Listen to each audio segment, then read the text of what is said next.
Welcome to the Yamaha Garage. Thanks for joining us today for some useful service information and technical tips on maintaining your Yamaha TT-R110 trail bike. Today's video is going to cover one of the most important and frequent maintenance tasks, how to properly check your TT-R's engine oil. The engine oil levels need to be checked, certainly after every oil change, but also make it a habit to check before every ride.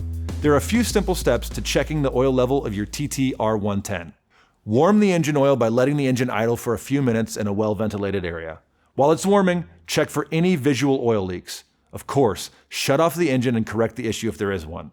When the crankcase cover is warm to the touch, the engine oil is warm enough to shut off the engine and begin the oil level check.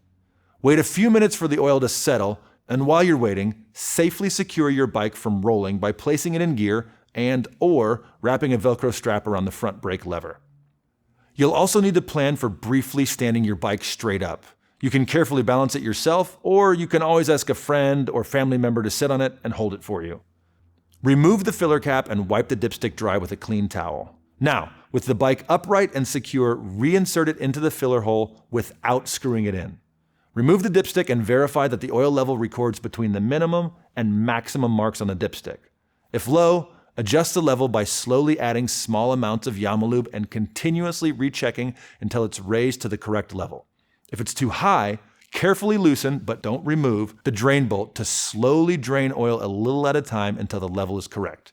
It's common knowledge that a low oil level can cause engine damage, but too much oil can cause issues too, such as oil blowby and leaks. Excess oil can also be forced into the airbox and can cause poor running and damage, so be certain the oil level does not exceed the maximum level mark. And remember, you should always check the oil level after the engine has been idling for a minute or two, then given a few minutes to settle. Congratulations! You successfully completed a Yamalube oil level check on your TT-R110. Great work! Note that a Yamaha Technical Academy Gold Tech always cleans his tools and puts them back in order after every job. And one last important step. Always remember to dispose of the used oil in an appropriate, environmentally safe manner. You can either take the oil to your nearest Yamaha dealer recycling center or ask your local auto parts supplier if you can drop it off there. Thanks for watching, and make sure to check out the Yamaha YouTube channel for more do-it-yourself videos and technical tips. Now let's get out and ride.